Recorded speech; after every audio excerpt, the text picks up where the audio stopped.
श्री राम। आज हम करेंगे रामचरितमानस अयोध्या कांड, पृष्ठ संख्या 380-380। राउ धीर गुण उदधिय गाधु, भा मोहिते कछु बड़ अपराधु। जाते मोहि न कहत कछु राउ, मोरी शपथ तो ही कहूँ सती भाऊ। क्योंकि महाराज तो बड़े ही धीर और गुणों के अथाह समुद्र है। अवश्य ही मुझसे कोई बड़ा अपराध हो गया है, जिसके कारण महाराज मुझसे कुछ नहीं कहते। तुम्हें मेरी सौगंध है माता, तुम सच सच कहो। सहज सरल रघुवर वचन, कुमति कुटिल करि जान। चलै जोंक जल बक्र गति, यद्यपि ससिलु समान। रघुकुल में श्रेष्ठ श्री रामचंद्र जी के स्वभाव से ही सीधे वचनों को दुर्बुद्धि कैकई टेढ़ा ही करके जान रही है। जैसे यद्यपि जल समान ही होता है, परंतु जौक उसमें टेढ़ी चाल से ही चलती है। रहसी रानी राम रुख पाई, बोली कपट स्नेहु जनाई। शपथ तुम्हार भरत कई आना, हेतु न दूसर मैं कछु जाना।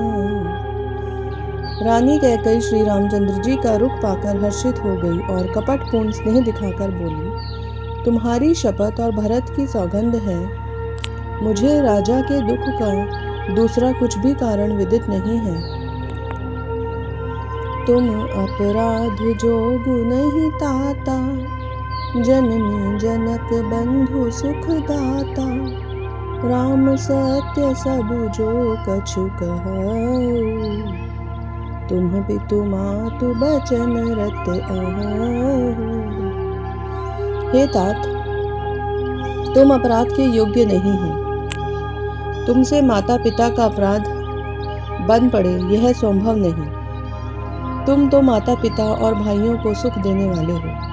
हे राम, तुम जो कुछ कह रहे हो सब सत्य है। तुम पिता माता के वचनों के तत्पर हो।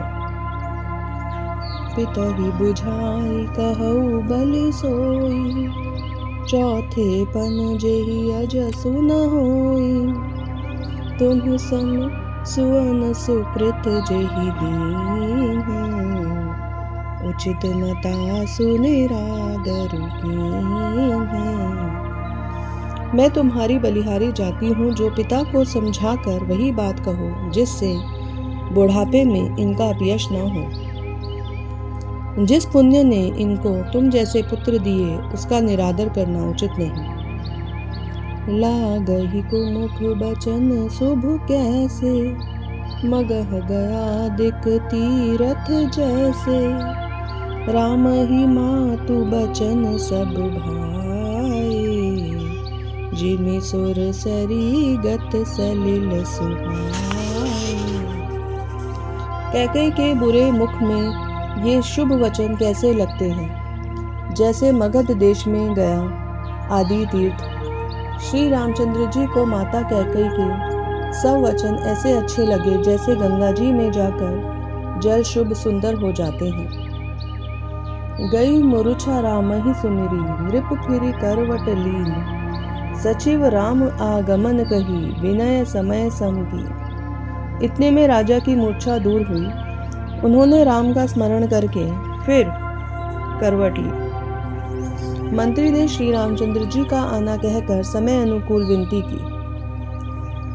अवनिप अकनि राम पगु धारे, धरि धीरजु सब नयन उघारे। सचिव सभारी राउ बैठारे, चरण परत नृप राम निहारे। जब राजा ने सुना कि श्री रामचंद्र पधारे हैं, तो उन्होंने धीरज धर के नेत्र खोले। मंत्री ने संभाल कर राजा को बैठाया। राजा ने श्री रामचंद्र जी को अपने चरणों में पड़ते देखा। लिए स्नेह बिकल उर लाई, गए मनि मनहु फनिक फिरि पाई। राम ही चितई रयउ नर नाहु, चला बिलोचन मारी प्रभाहु। स्नेह से विकल राजा ने राम जी को हृदय से लगा लिया, मानो सांप ने अपनी खोई हुई मणि फिर पा ली हो। राजा दशरथ जी श्री रामचंद्र जी को देखते ही रह गए। उनके नेत्रों से आंसुओं की धारा बह चली। शोक बिबस कछु कहे न पारा, हृदय लगावत बारहि बारा। विधि मनाव राव मन माही, जेहि रघुनाथ न कानन जाही। शोक के विषय में विशेष वश होने के कारण राजा कुछ कह नहीं सकते। वे बार बार श्री रामचंद्र जी को हृदय से लगाते हैं और मन में ब्रह्मा जी को मनाते हैं कि जिससे श्री रघुनाथ जी वन को न जाएं। सुमिरि महेश ही कहाई निहोरी, बिनती सुनहु सदा शिव मोरी। आशुतोष तुम अवधर दानी, आरती हरहु दीन जनु जानी। फिर महादेव जी का स्मरण करके उनसे निहोरा करते हुए कहते हैं, हे सदाशिव, आप मेरी विनती सुनिए। आप आशुतोष और अवधरदानी हैं, अर्थात मुंह मांगा वर देने वाले हैं। अतः मुझे अपना दीन सेवक जानकर मेरे दुख को दूर कीजिए। तुम प्रेरक सबके हृदय, सोमति राम ही देहु। बचनु मोर तजी रहई घर, परिहरि सीलु सनेहु। आप प्रेरक रूप से सबके हृदय में हैं। आप श्री रामचंद्र जी को ऐसी बुद्धि दीजिए जिससे वे मेरे वचन को त्याग कर और शील स्नेह को छोड़कर घर में ही रह जाएं। जय श्री राम।